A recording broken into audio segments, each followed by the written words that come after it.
नमस्कार, सुप्रभात। स्वागत है आपका। आपके साथ मैं हूं अमृता। एक नजर हेडलाइंस पर।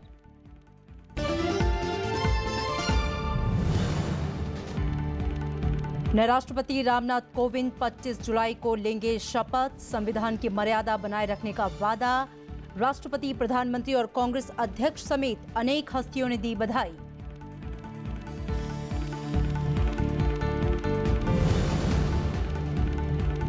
गोवा में राज्यसभा की सीट के लिए मतदान। विनय तेंदुलकर और शांताराम नाइक के बीच मुकाबला। पश्चिम बंगाल की 6 सीटों समेत 10 सीटों के लिए जारी होगी अधिसूचना।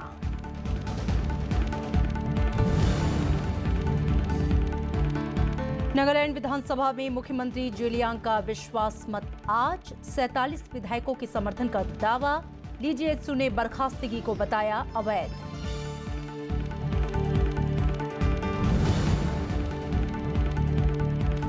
चीन सीमा विवाद के सार्थक हल के लिए भारत प्रतिबद्ध।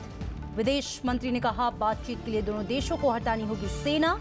तनाव घटाने के लिए अमेरिका की अपील।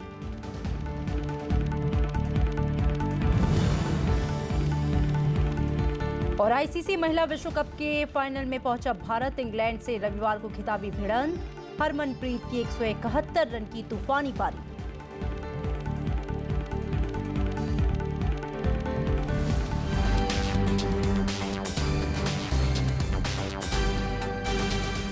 खबरें विस्तार से। रामनाथ कोविंद देश के 14वें राष्ट्रपति निर्वाचित हुए हैं। राष्ट्रपति चुनाव में उन्होंने विपक्ष के उम्मीदवार मीरा कुमार को बड़े अंतर से मात दी। इस जीत पर रामनाथ कोविंद को प्रधानमंत्री समेत अनेक नेताओं ने बधाई दी। उन्होंने भी सभी का शुक्रिया अदा किया। सुप्रीम कोर्ट के प्रधान न्यायाधीश निर्वाचित राष्ट्रपति रामनाथ कोविंद को 25 जुलाई को शपथ दिलवाएंगे। राष्ट्रपति चुनाव में एनडीए उम्मीदवार रामनाथ कोविंद ने शानदार जीत दर्ज की है। उन्होंने चुनाव में 65% से ज्यादा वोट हासिल किए। उन्हें 7 लाख से ज्यादा वोट मिले।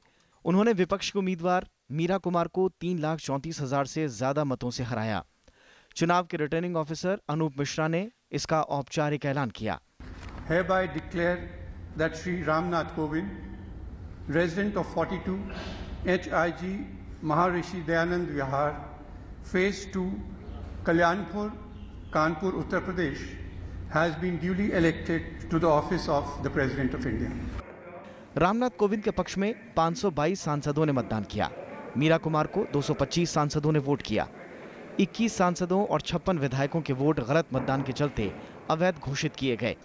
बीजेपी शासित राज्यों के अलावा बिहार, ओडिशा, तमिलनाडु में भी रामनाथ कोविंद को मीरा कुमार से ज्यादा वोट मिले। रामनाथ कोविंद ने चुनाव जीतने के बाद सभी का शुक्रिया अदा किया। राष्ट्रपति के पद पर मेरा चयन भारतीय लोकतंत्र की महानता का प्रतीक है। इस पद पर रहते हुए संविधान की रक्षा करना और संविधान की मर्यादा को बनाए रखना मेरा कर्तव्य है। राष्ट्र की सेवा में निरंतर लगा रहूंगा। देश के लोगों का, हर राजनीतिक दल का और सभी जनप्रतिनिधियों का एक बार पुनः बहुत बहुत आभार। राष्ट्रपति चुनाव में कांग्रेस समेत विपक्षी दलों की समर्थित उम्मीदवार मीरा कुमार को हार का मुंह देखना पड़ा। अपनी हार स्वीकार करते हुए उन्होंने इसे विचारधारा की लड़ाई बताया और समर्थन करने वाले दलों का शुक्रिया अदा किया। सम्माननीय कोविंद जी को बधाई देती हूँ भारत के राष्ट्रपति चुने जाने पर। सभी विपक्ष के मुख्य दलों को, जिन्होंने मुझे अपना प्रत्याशी बनाया और मेरा समर्थन किया, कि जिस विचारधारा की लड़ाई लड़ने के लिए मैं इस चुनाव में शामिल हुई थी, वो आज 20 जुलाई 2017 को समाप्त नहीं हुई है। रामनाथ कोविंद 25 जुलाई को राष्ट्रपति पद की शपथ लेंगे। सुप्रीम कोर्ट के मुख्य न्यायाधीश उन्हें शपथ दिलाएंगे। रामनाथ कोविंद वर्तमान राष्ट्रपति प्रणब मुखर्जी की जगह लेंगे, जिनका कार्यकाल 24 जुलाई को पूरा हो रहा है। विशाल दहिया के साथ पंचानन मिश्रा, राज्यसभा टीवी।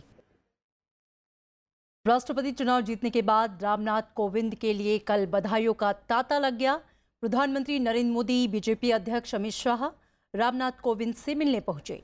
केंद्रीय मंत्रियों और एनडीए में शामिल दलों के नेताओं ने चुनाव में जीत के लिए उन्हें बधाई दी। कांग्रेस अध्यक्ष सोनिया गांधी समेत विपक्षी दलों ने भी रामनाथ कोविंद को राष्ट्रपति चुने जाने पर मुबारकबाद दी है।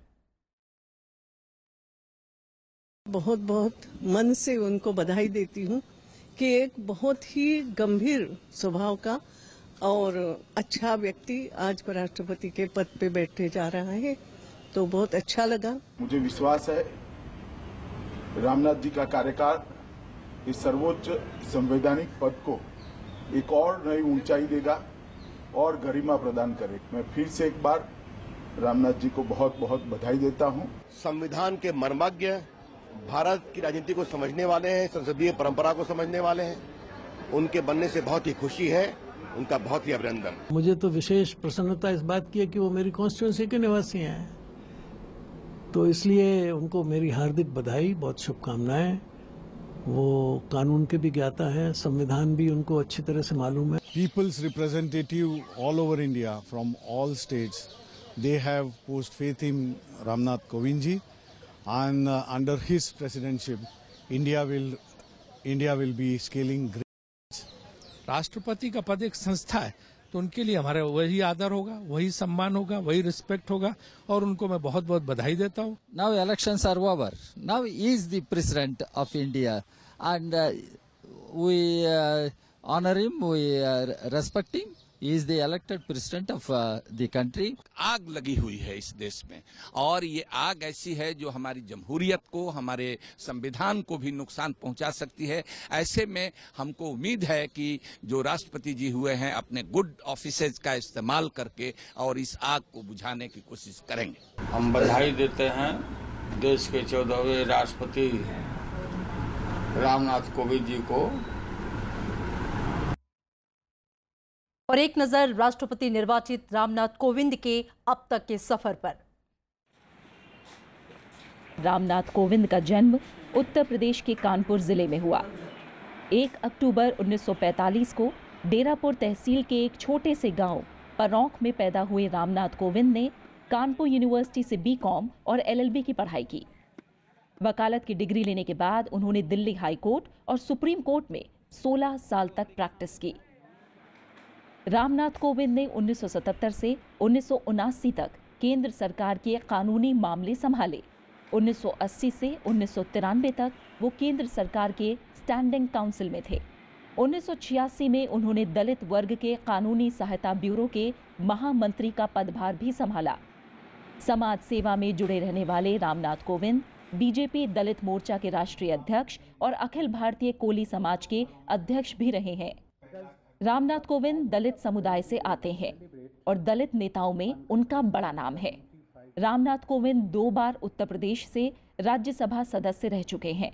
वो कई संसदीय समितियों के सदस्य भी रहे हैं। लंबे वक्त से बीजेपी से जुड़े रामनाथ कोविंद ने बीजेपी के राष्ट्रीय प्रवक्ता की जिम्मेदारी भी निभाई। राष्ट्रपति पद के लिए एनडीए का उम्मीदवार चुने जाने से पहले तक रामनाथ कोविंद बिहार में राज्यपाल का पद संभाल रहे थे। Bureau report, Rajya Sabha TV.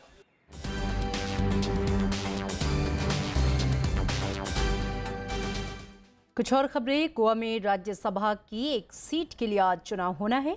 इस सीट पर बीजेपी गोवा इकाई के अध्यक्ष विनय तेंदुलकर और कांग्रेस प्रदेश अध्यक्ष शांताराम नाइक के बीच मुकाबला है। कांग्रेस ने नाइक को दोबारा उम्मीदवार बनाया है, तो वहीं राज्यसभा की 9 सीटों के लिए आज अधिसूचना जारी की जाएगी। इसमें गुजरात की 3 और पश्चिम बंगाल की 6 सीटें शामिल हैं। इसके अलावा पूर्व केंद्रीय मंत्री और राज्यसभा सांसद अनिल माधव दवे के निधन से खाली हुई मध्य प्रदेश की एक सीट पर भी उपचुनाव होना है। 28 जुलाई तक पर्चे दाखिल किए जाएंगे। 29 जुलाई को नामांकन पत्रों की जांच और 31 जुलाई तक नाम वापस लिए जा सकेंगे। 8 अगस्त को सुबह 9 बजे से शाम 4 बजे तक मतदान होगा। उसके बाद मतगणना होगी और उसी दिन नतीजे आ जाएंगे। दलितों और अल्पसंख्यकों के खिलाफ हिंसा पर राज्यसभा में कल चर्चा पूरी हुई। विपक्षी सांसदों ने गौरक्षा के नाम पर हिंसा करने वाले तत्वों को देश की शांति और समरसता के लिए खतरा बताया। सरकार ने यह भरोसा दिलाया है कि दोषियों के खिलाफ सख्त कार्रवाई की जा रही है और लोकतंत्र में हिंसा को किसी भी सूरत में जायज नहीं ठहराया जा सकता। सरकार का कहना है कि श्रद्धा किसी भी सूरत में हिंसा का कारण नहीं बन सकती। दलितों और अल्पसंख्यकों पर हिंसा के मुद्दे पर हुई अल्पकालिक चर्चा के जवाब में राज्यसभा में नेता सदन अरुण जेटली ने विपक्षी सांसदों को भरोसा दिया कि इस मामले में दोषियों पर सख्त कार्रवाई की जा रही है। जितनी घटनाएं हुई हैं, केवल निंदा कर देना, बयान देकर इतना नहीं है। और ये भाई आपके पास कोई विकल्प नहीं था इसलिए आपने निंदा की, और जितनी घटनाएं अभी तक हुई हैं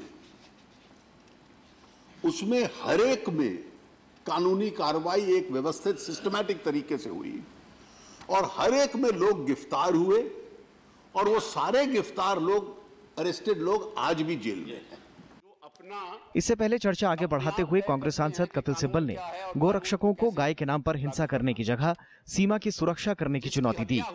जेडीयू के शरद यादव ने कहा कि मौजूदा माहौल में लोग बसों और ट्रेनों में सफर करने से भी डर रहे हैं कि किसी को बांध के उसको मारो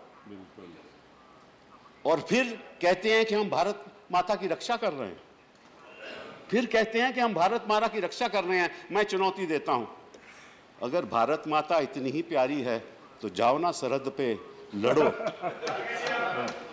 हालात इतने खराब हैं कि धर्म के नाम पर कुछ लोग बस में चढ़ने से बस में चढ़ने से डर रहे हैं, ट्रेन में चढ़ने से डर रहे हैं। मैंने जिस आदमी का जुनैद का नाम लिया, वो आदमी जो है उसको बचाने वाला कोई नहीं है। सीपीआई के डी राजा ने देश में फांसीवाद बढ़ने का आरोप लगाया।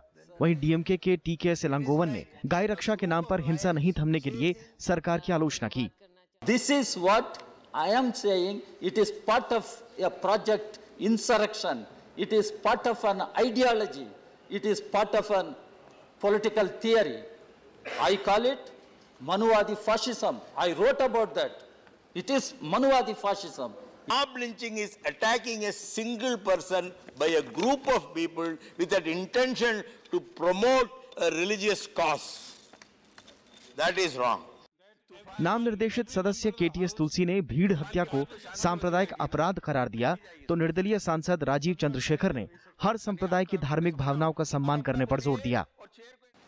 About condemning mob violence and lynching, then it is important that he bans these organizations who are openly indulging in this kind of mob rule and mob violence. Use of violence to settle any dispute is wrong. The right to movement, liberty and life are fundamental and guaranteed under Article 21 of the Constitution. Using violence to take lives is wrong, even when it is about sensitive issues like protecting cows. सदन में मानव संसाधन विकास मंत्री प्रकाश जावड़ेकर ने विपक्ष के आरोपों को खारिज किया। उन्होंने 1984 के सिख विरोधी दंगों का भी जिक्र किया। इसके विरोध में विपक्षी दलों ने वॉकआउट कर दिया। इतनी तकलीफ नहीं होती, लेकिन इस देश का शिक्षा मंत्री अगर उनकी ऐसी सोच है, इनकी अगर ऐसी सोच है, तो हम अंदाजा लगा सकते हैं कि इस देश में कैसी शिक्षा दी जाएगी और दी जा रही है। चर्चा पर केंद्रीय गृह राज्य मंत्री हंसराज गंगाराम अहीर ने भी अपनी बात रखी। उन्होंने भी विपक्षी सांसदों को भरोसा दिलाया कि सरकार सबका साथ सबके विकास की तर्ज पर समाज को आगे बढ़ाने का काम कर रही है। चर्चा की शुरुआत बुधवार को हुई थी। विपक्षी सांसदों ने पहले दिन सरकार पर हिंसा फैलाने वाले तत्वों को संरक्षण देने और उन पर नरमी बरतने का आरोप लगाया था। कृति मिश्रा के साथ पंचानन मिश्रा और विशाल दहिया, राज्यसभा टीवी। विदेश मंत्री सुषमा स्वराज ने कहा है कि सिक्किम के पास डोकाला में चीन मौजूदा स्थिति को बदलना चाहता है। डोकाला के पास भारत, चीन और भूटान की सीमा लगती है। संसद में कल उन्होंने कहा कि चीन से विवाद को लेकर सभी देश भारत के साथ हैं। इस बीच अमेरिका ने बातचीत के जरिए भारत और चीन से तनाव घटाने की अपील की है। विदेश मंत्री सुषमा स्वराज ने चीन में मौजूदा विवाद पर गुरुवार को राज्यसभा में विस्तार से भारत का पक्ष रखा। उन्होंने कहा कि सिक्किम सीमा पर मौजूदा स्थिति को तरफा बदलना चाहता है। विदेश मंत्री ने कहा कि साल 2012 में हुए समझौते के मुताबिक डोकाला में सीमा का निर्धारण भारत, भूटान और चीन मिलकर करेंगे। ट्राई जंक्शन पॉइंट आते ही हमारा हित आ गया। अगर चीन यूनिलेटरली उस ट्राई जंक्शन पॉइंट के स्टेटस को बदल देता है तो सीधे सीधे फिर हमारी सुरक्षा को चुनौती होती है। तो कारण ये है विदेश मंत्री ने पूरक प्रश्न के जवाब में कहा कि चीन डोकाला इलाके में सड़क बना रहा था। भूटान ने लिखित रूप से चीन से विरोध दर्ज कराया है। उन्होंने कहा कि ये मसला बातचीत से सुलझाया जाना चाहिए। मांग उनकी ये कि हम अपनी सेनाएं वहां से विड्रॉ कर लें। आप कहते हैं कि हम क्या चाहते हैं? हम ये चाहते हैं कि अगर संवाद चल रहा है कि भी अगर कोई बातचीत बैठकर करनी है तो दोनों अपनी अपनी सेनाएं हटाएं। तो कोई भी अनरीजनेबल बात भारत की तरफ से नहीं हो रही है। इस बीच विदेश मंत्रालय ने कहा है कि कूटनीतिक रास्तों से विवाद का हल खोजने की कोशिशें जारी हैं। राष्ट्रीय सुरक्षा सलाहकार अजीत डोभाल इस महीने के आखिर में बीजिंग जाने वाले हैं, जहां वो ब्रिक्स NSA की बैठक में हिस्सा लेंगे। डोकाला में 1 महीने से अधिक वक्त से विवाद चल रहा है। भारत ने चीन के सड़क निर्माण का काम रुकवा दिया है। कृति मिश्रा, राज्यसभा टीवी। खाड़ी देश कतर में फिलहाल हालात ठीक हैं। कतर में काम कर रहे 6 लाख कामगारों को फिलहाल वहां से निकालने की कोई ज़रूरत नहीं है। राज्यसभा में एक लिखित सवाल के जवाब में विदेश राज्य मंत्री VK सिंह ने इस बात की जानकारी दी है।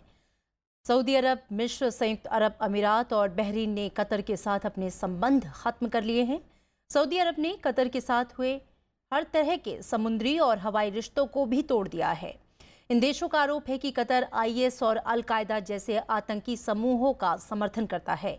हालांकि कतर इन आरोपों से इनकार करता रहा है। BSP प्रमुख मायावती का राज्यसभा से इस्तीफा मंजूर हो गया है। उपसभापति PJ कुरियन ने कल सदन को ये जानकारी दी। मायावती ने मंगलवार को सदस्यता से इस्तीफा दिया था। उन्होंने सभापति को 3 पेज का इस्तीफा सौंपा था। हालांकि ये पत्र खारिज हो गया था क्योंकि ये उचित प्रारूप में नहीं था। नियमों के मुताबिक इस्तीफा पत्र छोटा होना चाहिए और इसमें कारण नहीं होना चाहिए। इसके बाद उन्होंने कल फिर से इस्तीफा सौंपा था। उन्होंने आरोप लगाया था कि उन्हें सदन में बोलने का पूरा मौका नहीं दिया गया। यहाँ लेंगे एक छोटा सा ब्रेक। आप देखते रहिए राज्यसभा टीवी।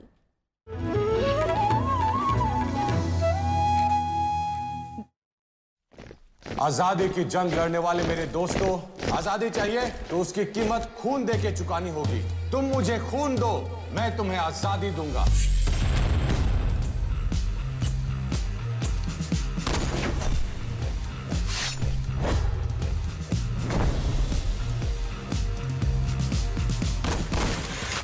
आईएनए की बागी फौजियों पर अंग्रेज देशद्रोह का मुकदमा चलाएंगे। उन तीनों के बचने के चांसेस कम हैं।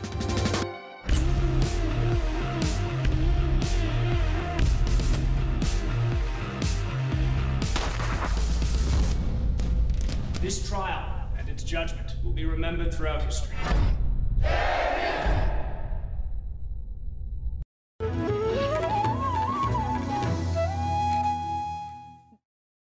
ब्रेक के बाद स्वागत है आपका। कृषि संकट का मुद्दा कल भी राज्यसभा में उठा। शून्यकाल के दौरान कांग्रेस सांसद दिग्विजय सिंह ने ये मामला उठाया। उन्होंने कहा कि बीजेपी ने चुनाव के दौरान लागत से ज्यादा फसलों की कीमत देने का वादा किया था। कांग्रेस सांसद ने इस मुद्दे पर चर्चा की मांग भी की। दूसरे दलों ने भी ये मुद्दा उठाया। उन्होंने मांगा था कि हमारे उपज का सही मूल्य दे दीजिए, जो आपने अपने चुनाव घोषणा पत्र में आपने वादा किया था। लागत का 1.5 गुनी कीमत आप दे दीजिए, लेकिन कहीं किसी प्रकार का आश्वासन तक नहीं मिला है। कर्जा भी जो माफ किया जा रहा है, केवल फसली ऋण माफ किया जा रहा है, जबकि न मियादी ऋण उनका माफ किया जा रहा है, न ट्रैक्टर का लोन उनका माफ किया जा रहा है। मेरी मांग है कि किसानों का सब तरह का लोन माफ किया जाए। किसानों के मुद्दे पर कल लोकसभा की कार्यवाही में बार बार अवरोध हुआ। सुबह 11 बजे सदन की कार्यवाही शुरू होते ही कांग्रेस समेत कई विपक्षी दलों ने ये मुद्दा उठाया। विपक्षी दलों की मांग थी कि प्रधानमंत्री को सदन में आकर कृषि संकट से निपटने के उपायों की जानकारी देनी चाहिए। संसदीय कार्य मंत्री अनंत कुमार ने कहा कि सदन बुधवार को इस मुद्दे पर चर्चा कर चुका है। अवरोध नहीं रुकने पर पहले 11:30 बजे और फिर 12 बजे तक कार्यवाही स्थगित करनी पड़ी। दोपहर 12 बजे कार्यवाही शुरू होने पर भी नजारा वही था। इसके बाद कार्यवाही पूरे दिन के लिए स्थगित कर दी गई। संसद में कृषि संबंधित चुनौतियां, संभावनाएं और समाधान पर आधारित 2 दिवसीय कार्यशाला का आयोजन किया गया। लागत और कृषि मूल्य आयोग के commissioner, Indian council of agriculture research के महानिदेशक और नीति आयोग के सदस्यों ने लोकसभा और राज्यसभा के सांसदों के साथ न्यूनतम समर्थन मूल्य, सिंचाई और खेती के भविष्य के मुद्दे पर चर्चा की। सांसदों ने भी इस मुद्दे पर रुचि दिखाते हुए विशेषज्ञों से सवाल जवाब किए। कार्यशाला का आयोजन लोकसभा के अध्यक्ष शोध ने किया था। इस चर्चा में करीब 20 सांसदों ने हिस्सा लिया। अगर इंडियन एडमिनिस्ट्रेटिव सर्विसेज है, Indian police and Indian postal services है, इंडियन इंफॉर्मेशन सर्विसेज है, इंडियन इकोनॉमिक सर्विसेज है और कुछ बहुत छोटे छोटे संवर्ग के ऑल इंडिया सर्विसेज हैं, तो आखिर ऑल इंडिया एग्रीकल्चर सर्विसेज क्यों नहीं हो सकता? क्योंकि आज जिलों में जो एग्रीकल्चर अफसरों की भूमिका है वो जिला प्रशासन के आगे बड़ी नगण्य सी हो गई है। नागालैंड के राज्यपाल पीबी आचार्य ने आज विधानसभा का विशेष सत्र बुलाया है। इस दौरान फिर से मुख्यमंत्री टीआर जेलियांग शक्ति परीक्षण का सामना करेंगे। जेलियांग को सदन में बहुमत साबित करना है। जेलियांग गुट के प्रवक्ता टोकेहो येप्थो के मुताबिक नवनियुक्त मुख्यमंत्री नागा पीपुल्स फ्रंट के विधायक के तौर पर विधानसभा में विश्वास प्रस्ताव पेश करेंगे, जबकि जेलियांग को पार्टी से 6 साल के लिए बाहर किया जा चुका है। टोकेहो ने दावा किया है कि मुख्यमंत्री एनपीएफ के 36, 7 निर्दलीय और बीजेपी के 4 विधायकों की मदद से बहुमत साबित कर देंगे। नागालैंड विधानसभा में कुल 60 सीटें हैं। बुधवार को पूर्व मुख्यमंत्री शुरहोजेली लीजिएत्सु की तरफ से विश्वास मत साबित नहीं कर पाने के बाद टीआर जेलियांग को नागालैंड का मुख्यमंत्री बनाया गया था। राज्यपाल ने जेलियांग से 22 जुलाई तक बहुमत साबित करने को कहा था। दूसरी तरफ शुरहोजेली लीजिएत्सु ने उनकी बर्खास्तगी को गलत बताया है। पश्चिम बंगाल के दार्जिलिंग में अलग गोरखालैंड की मांग को लेकर अनिश्चितकालीन बंद आज 37वें दिन भी जारी है। इलाके में 32 दिन से इंटरनेट सेवाओं पर रोक लगी हुई है। आंदोलन के दौरान हो रही हिंसा पर लगाम लगाने के लिए एजेंसियों ने गोरखा नेताओं के आर्थिक आधार पर नकेल कसनी शुरू कर दी है। पश्चिम बंगाल सीआईडी ने गोरखा जनमुक्ति मोर्चा के अध्यक्ष बिमल गुरुंग समेत शीर्ष नेताओं के बैंक खातों पर रोक लगा दी है। जीजेएम महासचिव रोशन गिरी और सहायक महासचिव विनय तमांग के खातों से लेन देन पर भी रोक लगाई गई है। इन नेताओं पर फंड के दुरुपयोग का आरोप है। 3 नेताओं के खातों को 17 जुलाई को सीज कर दिया गया था। सीआईडी ने तीनों खातों से करीब 26 लाख रुपए जब्त किए हैं। स्कूली छात्रा से बलात्कार और हत्या के मामले में गुरुवार को शिमला बंद रहा। मशहूर मॉल रोड की ज्यादातर दुकानें बंद रहीं। आम लोगों के साथ राजनीतिक दलों के कार्यकर्ताओं ने भी कल शहर में जगह जगह पर चक्का जाम किया। प्रदर्शनकारियों का आरोप है कि इस मामले में असल गुनाहगारों को बचाने की कोशिश हो रही है। 2 हफ्ते पहले हुई इस घटना को लेकर राज्य सरकार की अपील पर हाईकोर्ट मामले की जांच सीबीआई को सौंप चुका है। कोर्ट ने 3 सदस्यीय एसआईटी बनाने का निर्देश देते हुए 2 हफ्ते में स्टेटस रिपोर्ट मांगी है, लेकिन पुलिस हिरासत में एक आरोपी की मौत से मामले में नया मोड़ आ गया है। देश के स्वतंत्रता आंदोलन में धार्मिक कट्टरपंथ के लिए कोई जगह नहीं थी। ये बात उपराष्ट्रपति मोहम्मद हामिद अंसारी ने शहीद सरदार नानक सिंह मेमोरियल लेक्चर में कही। उपराष्ट्रपति मोहम्मद हामिद अंसारी ने कहा है कि आज़ादी की लड़ाई में सभी धर्मों के लोग साथ थे। उन्होंने कहा कि राष्ट्रपिता महात्मा गांधी ने भी कहा था कि धर्म व्यक्तिगत मामला है और धर्म के आधार पर राजनीति को उन्होंने गलत बताया था। The freedom struggle was not only a struggle for independence. It was an exercise in building a nation. It was not just a movement to replace a colonial regime and deliver political power to Indians, but was aimed at using that power to secure social and economic justice and dignity for every Indian. उपराष्ट्रपति ने कहा कि शहीद नानक सिंह एक महान स्वतंत्रता सेनानी और नेता थे। उन्होंने सदा भाईचारे के लिए काम किया। उन्होंने बंटवारे का भी विरोध किया। The personal integrity and bravery of freedom fighters inspired millions to rise up to the cause of national freedom. They faced suffering and pain, knowing that it would inspire millions to their cause. उपराष्ट्रपति ने कहा कि शहीद नानक सिंह ने हमेशा धर्मनिरपेक्षता के सिद्धांत को सर्वोपरि रखा, इसलिए उनका जीवन सभी के लिए प्रेरणा स्रोत है। रविंद्र सिंह शेरान, राज्यसभा टीवी। कल देर रात ग्रीस में भीषण भूकंप आया। रिक्टर पैमाने पर इसकी तीव्रता 6.5 दर्ज की गई। भूकंप के चलते ग्रीस में अब तक 2 लोगों के मारे जाने की खबर है, वहीं 100 से ज्यादा लोग घायल हुए। इसके अलावा कई इमारतों को नुकसान भी पहुंचा है। ये भूकंप एगेन समुद्र के तट पर स्थित तुर्की और ग्रीक के मशहूर पर्यटक स्थल कोव द्वीप पर आया है। ये जगह ब्रिटिश पर्यटकों के बीच काफी लोकप्रिय है। इसका केंद्र तुर्की के दक्षिण बोड्रम से 10 और कोस द्वीप के पूर्वोत्तर पूर्व से 16 किलोमीटर की दूरी पर था। यूनाइटेड स्टेट्स जियोलॉजी सर्वे के मुताबिक भूकंप सतही था, जिसका केंद्र जमीन से सिर्फ 10 किलोमीटर नीचे था। और अब खेल की खबर। आईसीसी महिला क्रिकेट वर्ल्ड कप 2017 के फाइनल में भारत ने जगह बना ली है। सेमीफाइनल में टीम इंडिया ने ऑस्ट्रेलिया को 36 रन से हरा दिया। टीम इंडिया ने हरमनप्रीत कौर की बेहतरीन पारी की बदौलत ऑस्ट्रेलिया के सामने 282 रनों का लक्ष्य रखा। हरमनप्रीत कौर ने डर्बी में 115 गेंदों पर नाबाद 171 रन बनाए। टॉस जीतकर पहले बल्लेबाजी करने उतरी टीम इंडिया को हालांकि शुरुआत में झटके लगे थे। भारत का पहला विकेट 6 रन के स्कोर पर ही गिर गया था, जबकि दूसरा 35 रन पर। लक्ष्य का पीछा करने उतरी ऑस्ट्रेलियाई टीम कुल 245 रन ही बना पाई। ऑस्ट्रेलिया ने अपने पहले 2 विकेट बहुत जल्दी गंवा दिए। सलामी बल्लेबाज निकोल बोल्टन ने 14 रन बनाए, जबकि बेथ मूनी सिर्फ 1 रन ही बना सकी। गेंदबाजी की बात करें तो भारत की ओर से दीप्ति शर्मा ने 3 विकेट, शिखा पांडे और झूलन गोस्वामी ने 2-2 विकेट झटके, जबकि राजेश्वरी गायकवाड़ और पूनम यादव के खाते में 1-1 विकेट आए। बारिश की वजह से मैच 42-42 ओवर का कर दिया गया था। फाइनल में अब भारत का मुकाबला रविवार को लॉर्ड्स में इंग्लैंड से होगा। मशहूर गीतकार आनंद बख्श की आज जयंती है। उनका जन्म 21 जुलाई 1930 को पाकिस्तान के रावलपिंडी शहर में हुआ था। आनंद को फिल्म जब जब फूल खिले से खास पहचान मिली। इसके बाद उन्होंने एक से बढ़कर एक यादगार गीत लिखे। वे 4 दशक तक फिल्मी गीतों के बेताज बादशाह रहे। अपने गीतों से लगभग 4 दशक तक दर्शकों के दिलों पर राज करने वाले गीतकार आनंद बख्शी 30 मार्च 2002 को इस दुनिया को अलविदा कहकर चले गए। मेरे महबूब कयामत होगी, आज रुसवा तेरी गलियों में मोहब्बत होगी। मोहब्बत है ये उनका है काम, अरे महबूब का जो बस लेते हुए नाम,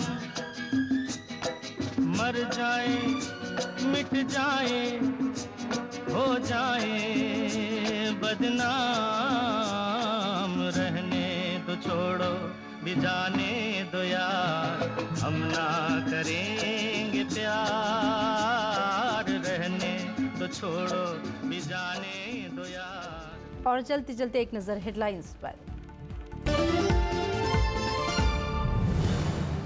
नए राष्ट्रपति रामनाथ कोविंद 25 जुलाई को लेंगे शपथ। संविधान की मर्यादा बनाए रखने का वादा। राष्ट्रपति, प्रधानमंत्री और कांग्रेस अध्यक्ष समेत अनेक हस्तियों ने दी बधाई।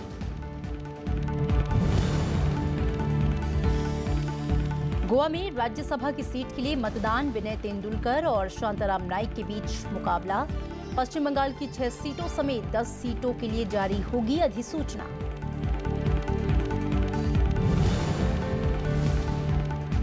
नागालैंड विधानसभा में मुख्यमंत्री जेलियांग का विश्वास मत आज। 47 विधायकों के समर्थन का दावा। डीजीएचसी ने बर्खास्तगी को बताया अवैध।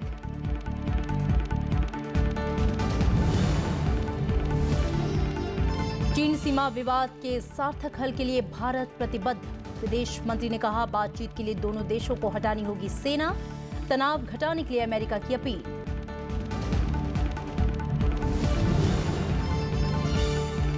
और आईसीसी महिला विश्व कप के फाइनल में पहुंचा भारत। इंग्लैंड से रविवार को खिताबी भिड़ंत। हरमनप्रीत की नाबाद 171 रन की तूफानी पारी। और फिलहाल खबरों में इतना ही। आगे देखिए ग्राउंड रिपोर्ट।